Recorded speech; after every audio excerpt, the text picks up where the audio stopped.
Ողջույն, Բուն TV եթերում դիլեմա հաղորդաշարն է եւ ես Արեգ Քոչինյանն եմ։ Այսօր մենք խոսելու ենք հայ-ադրբեջանական բանակցային գործընթացից,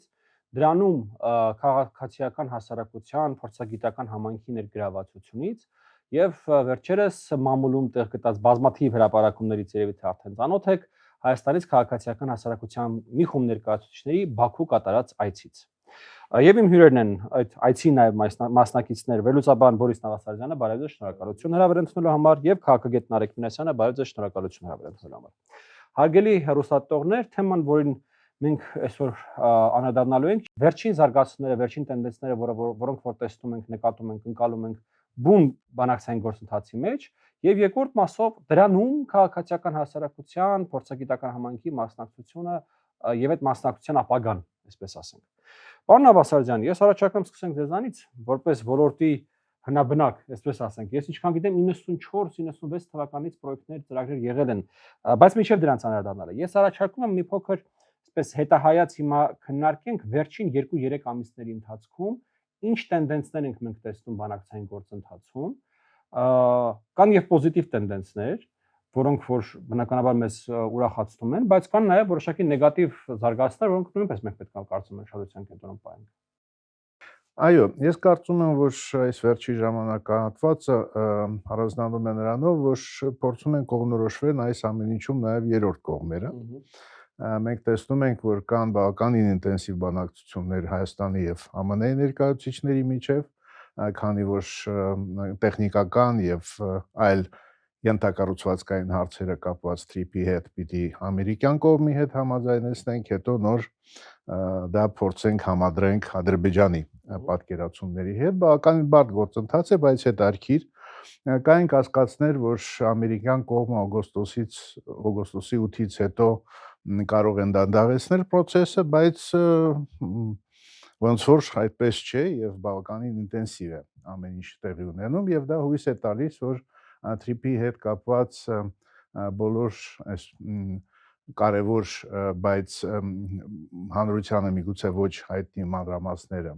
կհստակեցվեն, կա շատ հետաքրքիր գործընթաց ըստիստ Եվրամիության հետ կապված, քանի որ այդ խաղացողը նույնպես փորձում է իր տեղը գտնել այդ հայ-ադրբեջանական հարաբերությունների կարգավորման գործընթացում եւ այստեղ բավականին էլի ինտենսիվ խորհրդատվական տիպի հանդիպումներ են տեղի ունենում եւ Եվրամիություն Հայաստան եւ Եվրամիություն Ադրբեջան շրջանակներում եւ այստեղ ինձ թվում է փորձագիտական դաշտի ներդրումը կարող է լինել, որպեսզի կարողանանք մոտեցնենք, Եվրամիության պատկերացումները Ադրբեջանի հետ կապված եւ Հայաստանի հետ կապված իրար։ Մենք գիտենք, որ բավականին բարդ են Ադրբեջանի եւ Եվրամիության միջև հարաբերությունները եւ պետք է անել ամեն ինչ, որ դա խոչընդոտ չհանդիսանա Եվրամիության ներգրավման համար, քանի որ դա Հայաստանի համար է առաջին հերթին պետք։ Ադրբեջանը ունի բազմաթիվ ուղղություններ եւ վեկտորներ, իր արտաքին քաղաքականությունը զարգացնելու տեսակետից։ Մենք տեսանք ինչպիսի ինտենսիվ զարգացումներ տեղի ունեցավ Ադրբեջանի եւ Կենտրոնական Ասիայի երկրների համագործակցության տեսակետից եւ դրանում ԱՄՆ-ի դերի եւ մեզ համար կարեւոր է ներգրավել նաեւ այնպիսի խաղացողներին, ում հետ Հայաստանը ունի ավելի շատ աշխարհակաղակական եւ ռազմավարական համընկնումներ եւ Եվրամիությունը երևի այդպիսի խաղացողներից մեկն է։ Մի խոսքով մենք տեսնում ենք, որ հայ-ադրբեջանական գործընթացի շուրջ համատեքստը ընդլայնվում է եւ այդ համատեքստում պետք է որսալ այն հնարավորությունները, որոնք առաջին հերթին Հայաստանի շահերից են բխում եւ կարծում եմ հենց քաղաքացիական հասարակությունը եւ փորձագիտական հանրությունը կարող են այստեղ կարևոր դերակատարություն ունենալ։ Շնորհակալություն։ Պարոն Մինասյան, տեսեք, այսպեսի հետաքրքիր բան կա, միևնույն ժամանակ կա process նրա, որ հայ-ադրբեջանական հարաբերությունները գնալով ավելի ավտոնոմիա են ձեռք բերում, այսինքն դրանք հենց դառնում են հենց բուն Հայաստանի եւ Ադրբեջանի հարաբերություններ, անկախ աշխարհակաղակական գործընթացներից, անկախ Ռուսաստանից, Թուրքիայից, Միացյալ Նահանգներից, Հնդկաստան, Պակիստան պատերազմից, Իսրայելից եւ այլն։ Բայց դա զուգահեռ, ինչպես պարոն Նավասարյանը արդարացիորեն նշեց, աշխարհակաղակական կենտրոնների հետաքրքրվածությունն է մեծանում այս process-ին զուգահեռ, այսինքն այս երկու գործընթացները ոնց որ իրար զուգահեռ գնում են եւ բարբերաբար մենք տարբեր տենդենսներ ենք տեսնում դրանց մեջ։ Կարծում եմ խնդիրը պայմանավորված է երկու գործոնով, առաջինը տնտեսական, որովհետեւ ըստ էության Վաշինգտոնյան համաձայնագրերը նաեւ տնտեսական մեծ գործարքի մաս էին։ այսինքն խաղաղություն, տնտեսական բարեկեցության միջոցով։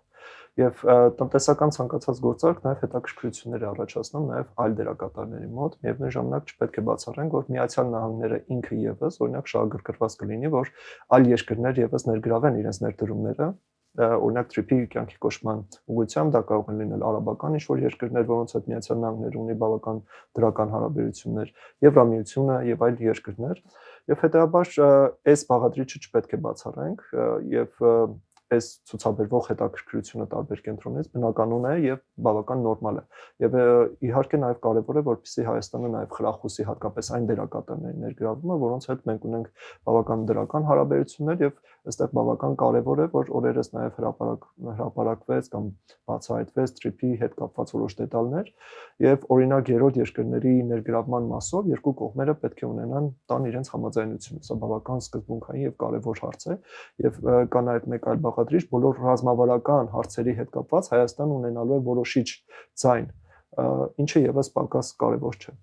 Բացի տնտեսական բաղադրիչից գոյություն ունի նաև աշխարհաքաղաքական գործոնը, որը ուզենք թե չուզենք չեն կարող շրջանցել, մասնավորապես Միացյալ Նահանգների վերջին ակտիվացումը թե Հարավային Կովկասում, թե Կենտրոնական Ասիայում ինչ որ առումով տեղավորվում է նաև Թրամփի նոր արտաքին քաղաքականության շրջանակում, որի հիմնական նպատակներից մեկը հակազդեցությունն է Չինաստանին։ Սա ակնհայտ է, սա թեև կան այն մոտեցումներ, որ օրինակ Կենտրոնական Ասիայում նաև ռուսական ազդեցության դեմ է պայքարում եւ այլն, բայց այնուամենայնիվ հիմնական թիրախը ըստ էության Չինաստանն է։ Եվ այստեղ տարիներ շարունակ մենք գործ ենք ունեցել մի իրավիճակի հետ, երբ չինական կողմը բավական ակտիվորեն զարգացրել է տարբեր ենթակառուցվածքային նախագծեր, թե Կենտրոնական Ասիայում, թե Ադրբեջանի եւ Վրաստանի հետ։ Միջին միջանցք, մեկ գոտի մեկ ճանապարհ։ Եվ հիմա կարծես թե ամերիկյան կողմի մոտեցումը գալիս է միջին միջանցքի կամ Եվրոպան Կենտրոնական Ասիային կապող նոր երթուղու գաղափարով, որը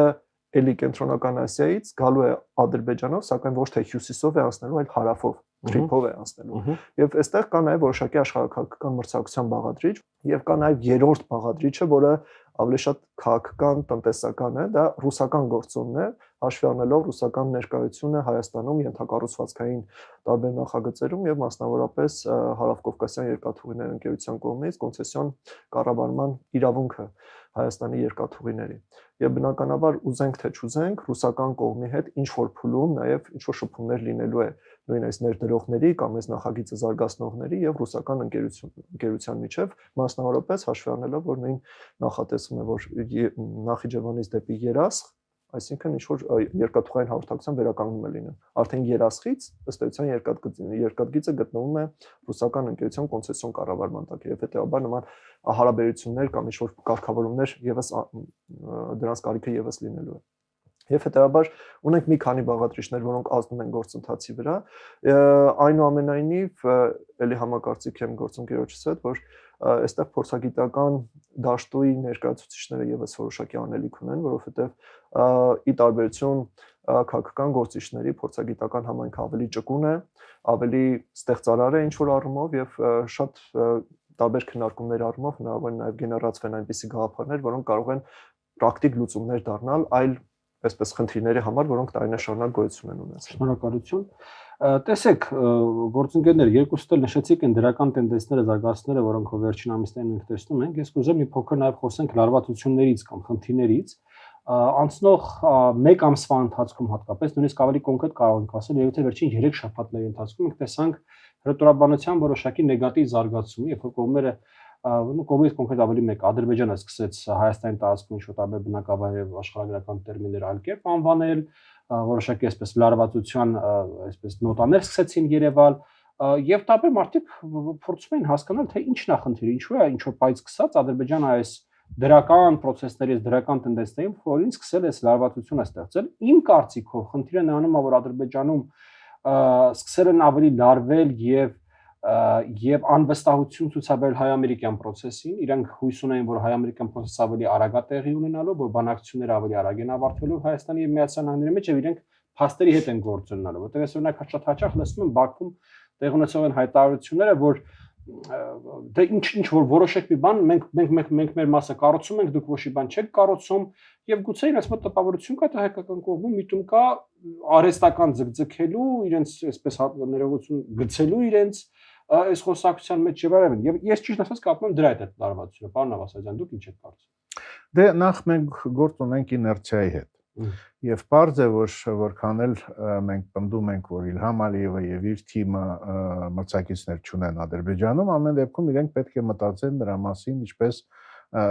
պահպանել այդ հանրային աջակցությունը, որոնք ստացել են 2020 թվականին։ Եվ չի կարող մի քանի օրում կամ մի քանի ամսում ռետորաբանությունը փոխվել առանց համապատասխան բացասական արձագանքի հասարակության մեջ, այսինքն անդադ պետք է սնել հասարակության այն մասը, որը շարունակում է բավականին ագրեսիվ վերաբերմունք ունենալ Հայաստանի նկատմամբ։ Հաջորդը մենք տեսնում ենք բնական եւ ակնհայտ միտում, որ Ադրբեջանը շարունակում է փորձել ուժեղացնել իր դիրքերը Հայաստանի հետ հարաբերություններում, եւ դա նաեւ ռետորաբանության մակարդակով է դրսևորվում, որ մենք իրավունք ունենք ամեն ինչ կոչել ինչպես մենք ենք ցանկանում, բայց դուք այդ իրավունքը չունեք, հա, եւ կարծում եմ այստեղ բավականին մեղմ պատասխան պետք է լինի նաեւ Հայաստանի կողմից։ Մի կողմից մենք պետք է ասենք, որ մեր ժողովուրդը, մեր համակարգացիները նույնպես իրավունք ունեն իրերը կոչել այնպես, ինչպես սովորել են տասնյակ տարիների ընթացքում կոչել, եւ դա չպետք է դիտարկվի որպես տարածքային պահանջ, եթե դուք չեք ուզում, որպեսզի ձեր հետորաբանությունը մենք ընկալենք որպես տարածքային պահանջներ։ Մյուս կողմից անհրաժեշտ է եւ այստեղ նաեւ մեր շփումները գործընկերների հետ Ադրբեջանում, որ գոնե ֆորմալ դաշտում, եթե խոսքը գնում է պաշտոնական հաղորդագրությունների մասին, պաշտոնական հանդիպումների մասին, այնտեղ օգտագործվի հնարավորինս միատեսակ անվանումներ տարբեր տեղանունների եւ իրավական հիմք այն պայմանավորվածությունների շրջանակներում, որոնք նաեւ հիմա են ձևավորվում։ Բացի դրանից մենք տեսնում ենք, որ Ադրբեջանը ակնհայտորեն անկախ նրանից, որ ընթանում է հայ-ադրբեջանական հարաբերությունների ձևավորման գործընթացը, ավտոնոմ ինչ-որ ուղղություններ իր արտաքին քաղաքականության մշակել, ստանալ լրացուցիչ կապիտալ որպես միջազգային խաղացող եւ նաեւ այդ միջազգային կապիտալը օգտագործել Հայաստանի հետ հարաբերություններում որպես ավելի կարող եւ ավելի մեծ ռեսուրսներ ունեցող կողմ եւ այդ առումով բնականաբար Ադրբեջանին կարող է անհանգստացնել այն ինչ դուք նշեցիք, որ Հայաստանն էլ իր կողմից կարող է զարգացնել հարաբերություններ այնպիսի խաղացողների հետ, որոնց հետ Ադրբեջանը չունի նույն հնարավորությունները։ Դա եւ Եվրամիությունն է եւ ԱՄՆ-ն է եւ մենք տեսնում ենք, որ շարունակում է այն միտումը, որ կար եվրոպական, ասենք, դիտորդների հետ։ Պարզ է, որ Ադրբեջանին ոչ իրենց կողմից լրտեսական գործունեություններ մտահոգում, ոչ էլ, ասենք, վտանգը իր սահմանների համար, այլ մտահոգում էր, որ Հայաստանը ունի գործընկեր, որը ինչ որտեղ ամրապնդում է Հայաստանի դիրքերը, հա, նույն միտումը ԱՄՆ-ի պարագայում մենք ունենք այն խաղաղության ակտի հետ, հա, որտեղ Ադրբեջանը տեսնում է ձևակերպումներ, որոնք բխում են միայն Հայաստանի շահերից եւ փորձում է ամեն ինչ անել, որպեսզի նմանատիպ գործընթացներ ամերիկյան քաղաքական իստեբլիշմենտում տեղի չունենան։ Բայց դա նորմալ է, երբ մենք ունենք հարաբերություններ այնպիսի երկրների միջև, որոնք տասնյակ տարիներ կոնֆլիկտի մեջ էին,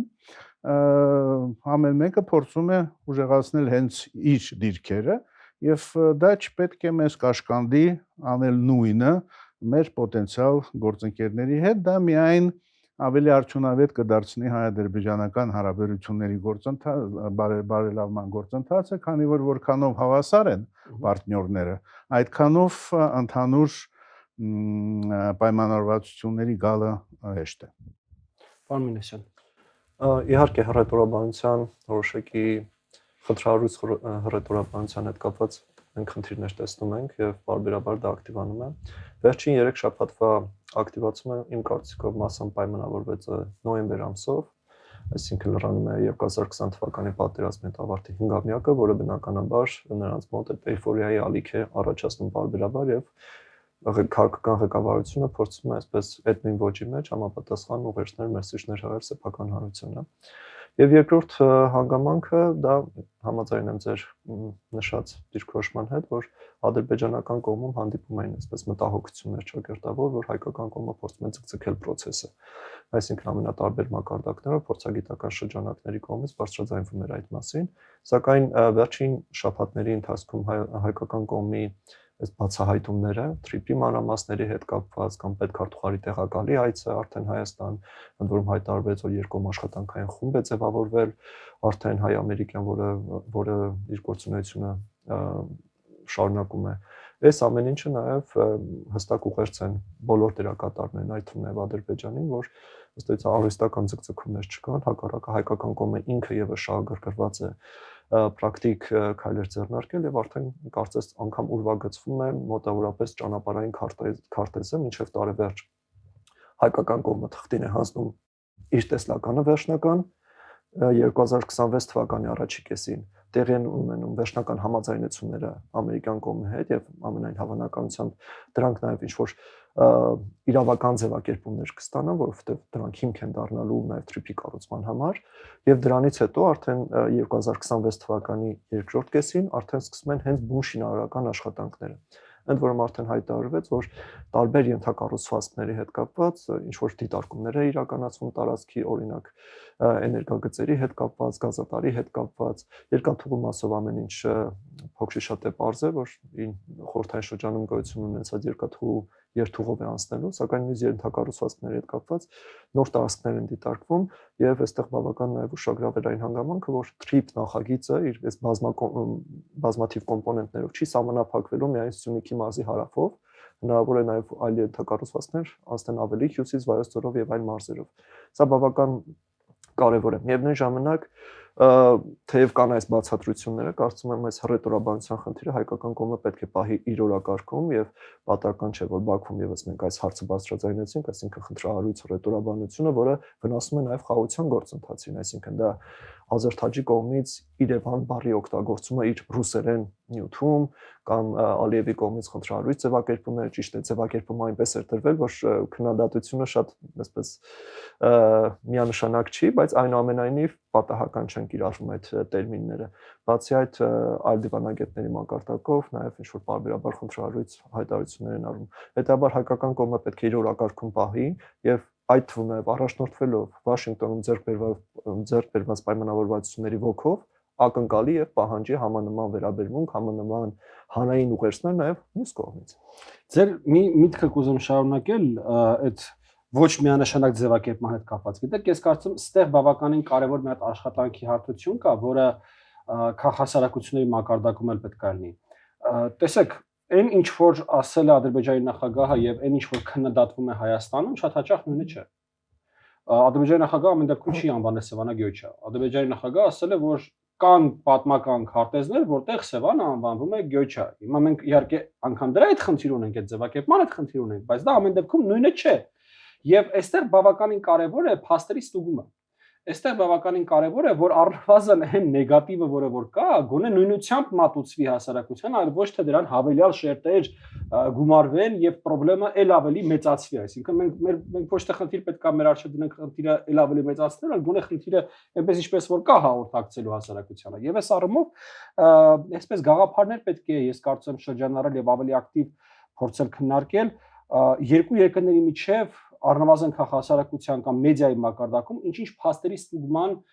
հարթակներ ձևաչափեր ձևավորելու եւ հնարավորինս արագ հերքման ինստիտուտներ ձևավորելու։ Օրինակի համար, եթե մենք հասնենք մի լավ օր, մի իրավիճակի, երբ որ Ադրբեջանից փորձագետները սկսեն հայաստանյան մեդիային հարցազրույցներ տալ եւ օրինակի համար հերքել ինչ-ինչ տեղեկություններ, զարգացումներ Ադրբեջանի մասին եւ հակառակը հայկական կողմի փորձագետներին բանան են Բաքվում, ես կարծում եմ դա բավականին կարևոր քայլ առաջ կլինի։ Ինչ կասեք։ Իհարկե, եւ դա այն ուղղությունն է կամ այն դաշտն է, որի շուրջ կարծես թե գոնե մեր հանդիպումների մակարդակով, այդ թվում նաեւ վերջին Բաքվի հանդիպման ժամանակ մենք հասանք, կարելի ասել, կոնսենսուսի։ Այսինքն եւ ակտիվ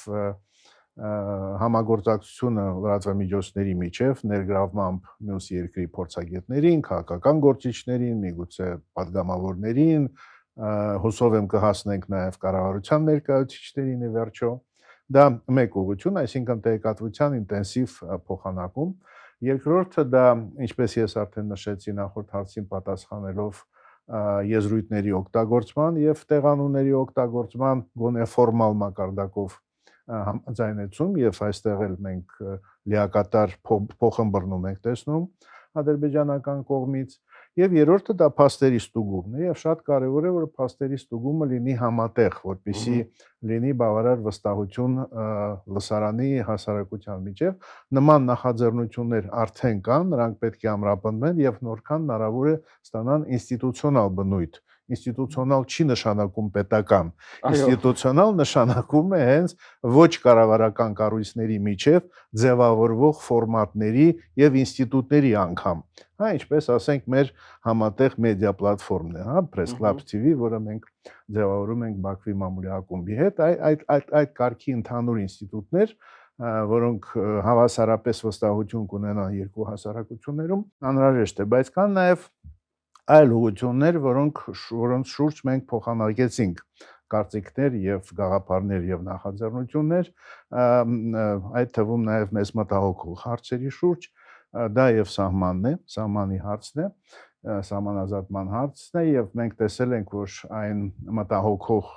հայտարարություններից էր նաեւ անկլավների թեմայի ակտիվացումը, մենք փաստորեն փոխանցեցինք մեր ադրբեջանցի գործընկերներին, որ երևի եթե մենք չենք ուզում դանդաղացնենք սահմանազատման գործընթացները, անենք այն, ինչը կապված չէ անկլավների հետ։ Դա չի նշանակում, որ զուգահեռաբար անկլավների թեման եւ մեթոդաբանությունը, ինչպես դրանք պետք է օգտագործեն, ընթանա, ինչպես պետք է լուծվեն ընթանան, բայց զբաղվենք նրանով, ինչին այդ թեման չի խանգարում, որտեղ եթե մենք ակտիվացնում ենք անկլավների թեման, նաև դա կարող է ինչ որտեղ խանգարել այլ հատվածներում սահմանազատման գործընթացին։ Ինչ վերաբերում է հաղորդակցություններին, ես կարծում եմ շատ լեգիտիմ էր մեր կողմից այն հարցադրումը, որ եթե Ադրբեջանը ակնկալում է միջազգային ինվեստորների մասնակցությունը Նախճիվանի երկաթգծի վերականգնումը, ապա դա պետք է փոխկապակցված լինի նաև Նախճիվանով Հայաստան մուտք ունեցող երկաթուղին, հակառակ դեպքում իմաստը միջազգային հանրության միջամտության ինվեստիցիաների տեսքով երևի այդքան էլ չի նպաստելու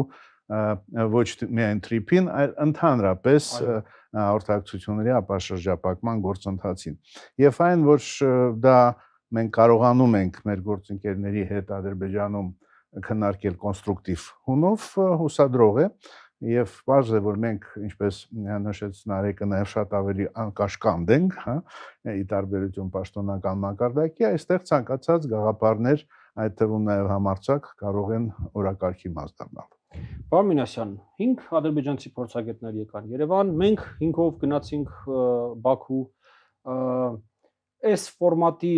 հավելյալ արդյունքը, այ պարոն Նովասարդյան օրինակ նշեց, մեկը նա է, որ մենք ավելի ազատ ենք խոսակցությունների մեջ, հնարավորություն կա այդ գաղափարները գեներացնելու, քննարկելու, էլ ինչ հավելել արդյունք կա այս ֆորմատի մեջ։ Կցանկանայի նաև հավելել, որ վերջին 3 ամսվա ընթացքում եւս 2 առիթով ադրբեջանցի փորձագետներ այցելել էին Երևան եւ կարծես թե 3 այց էր եղել եւ մեր այցը ոնց որ հավասարակշռում է իրավիճակը։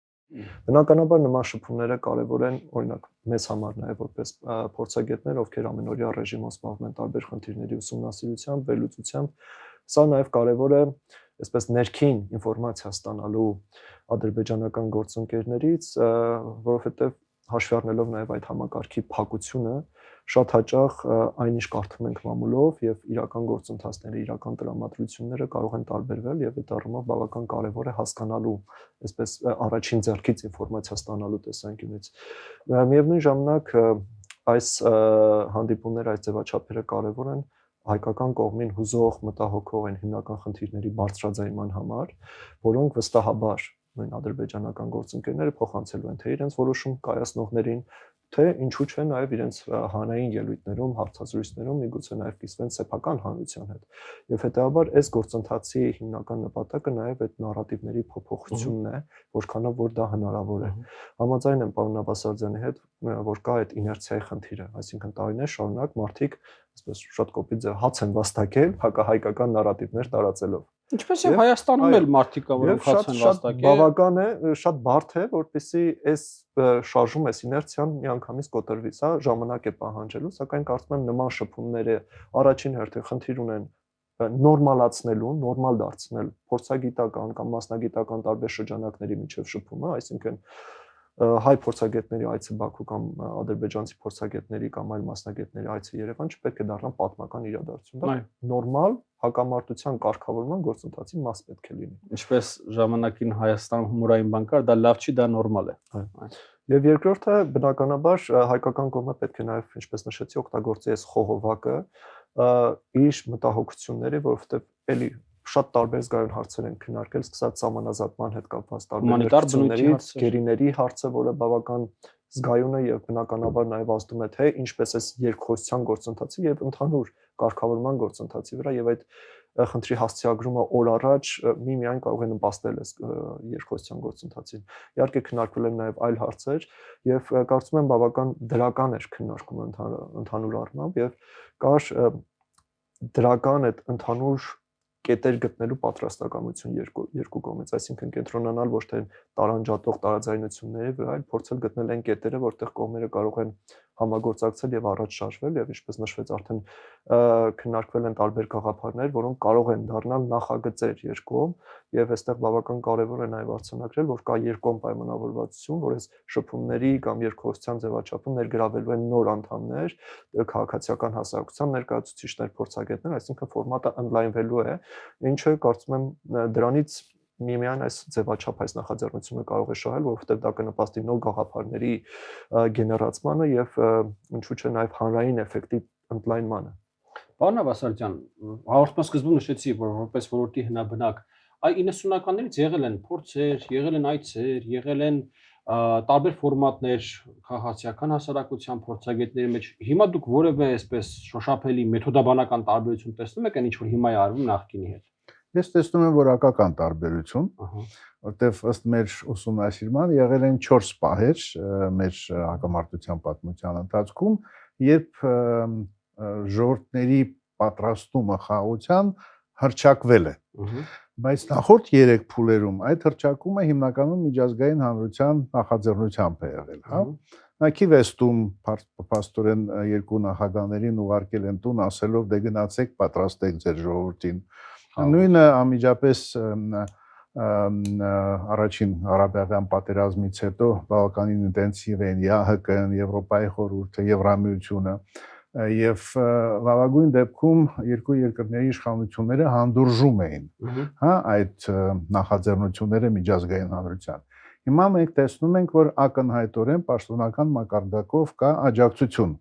այդ Թրակ 2-ի երկրորդ մակարդակի դիվանագիտության զարգացման առումով եւ դա է հենց որակական տարբերությունը, դա չի նշանակում, որ միջազգային հանրությունը դադարում է ինչ որ դերակատարություն ունենալ այս ամեն ինչում, ամեն դեպքում այն փորձը խաղաշինական, որ կան միջազգային կառույցներում, մեզ համար օգտակար է եւ մենք գիտենք, որ որպիսի ամեն դեպքում հնարավորինս անկախ լինեն այդ նախաձեռնությունները համատեղ ճիշտ է միջազգային հանրության ներգրավվածությունը դրանցում, քանի որ եթե լինի միայն պետությունների կողմից եւ առաջին հերթին հարևան պետության կողմից, մենք գիտենք, որ այդ կաշկանդվածությունը եւ ուղղորդումը կարող են եւ զրկել այն ստեղծագործական, հա, առավելություններից, որ կա քաղաքացիական հասարակության եւ փորձագետների մակարդակով եւ այդ համադրումը կարծում եմ այն է, ինչի մասին մենք կերազեինք եւ այսօր ոնց որ կան նշաններ, որ դա հնարավոր կլինի իրականացնել, նաեւ կարեւոր է, որ ինչպիսի մեթոդաբանություն է այս Թրակ 2-ի ընթացքում կիրառվում գոնե այս 5-ի դիմաց ձևաչափում, դա նաեւ որ հանդիպումների ժամանակ ուսումնասիրվում է իրավիճակը, վերլուծվում է իրավիճակը եւ կիսվում ենք գաղափարներով։ Այն գաղափարները, որտեղ մենք հասնում ենք կոնսենսուսի եւ ես օրինակ բերեցի մեդիայի ոլորտը տեղեկատվական միջավայրը, անմիջապես կարող են դառնալ կոնկրետ ծրագրեր եւ դա արդեն մենք տեղի է ունենում բայց ինչպես նշեց զրուցակիցս, նաև անհրաժեշտ է որ այլ ոլորտների ներկայացուցիչները ներգրավեն, ասենք բնապահպանական, եւ այնտեղ են մշակվեն համատեղ նախաձեռնություններ, որպեսզի խոսակցություն եղել է Բաքվում եւ կարծում եմ երբ մեր կարծիքների փոխանակումը կդառնա ավելի հստակ ծրագիր, իսկ դա սովորաբար ընդհանրապես մի քանի շաբաթվա գործ է։ Մենք համ կձեռնարկենք համապատասխան գործողություններ, համ էլ կտեկացնենք մեր հանրությանը, թե ել ինչ ոլորտում կա կոնսենսուս։ Այո։ Հարգելի գործընկերներ, ամփոփելով այն աշխատանքը, որի մասին մենք խոսեցինք, ինքը շարունակվում է եւ շարունակվելու է, թե այս ֆորմատներով հանդիպումները, թե այս ֆորմատներով քննարկումները շարունակվելու են։ Երկրորդ, կարող ենք արձանագրել նաև, որ կա նպատակ ընդլայնելու այս ֆորմատով հանդիպումների ուրեմն ներգրավվածության մակարդակը, այսինքն մենք բացարձակապես խնդիր չենք տեսնում 5 գումարած 5-ը այս հենց այդ թվով է պայելու, դա պետք է ավելանա եւ երրորդը նաև պրոյեկտների վերաբերյալ։ Այ դուք պարոն Նավասարյան հրաշալի նշեցիք, որ քննարկվում են եւ շարունակելու են քննարկվել ինչ որ նախագծերի պրոյեկտների շրջանակներ, որոնցում հենց որ կոնկրետ թեմաների շուրջ լինի կոնսենսուս եւ լինի ընդհանուր հայտարար, մենք դրանց մասին կհրապարակայնացնենք եւ կսկսենք դրանց իմպլեմենտացումը։ Հարգելի գործընկերներ, շնորհակալ եմ հրավեր ընդունելու եւ քննարկմանը մասնակցելու համար։ Հարգելի հեռուստադիտողներ, թեմային մենք կշարունակենք անդրադառնալ նաեւ ապագայում, կհանդիպենք յուրաքանչյուր կիրակի 19:00։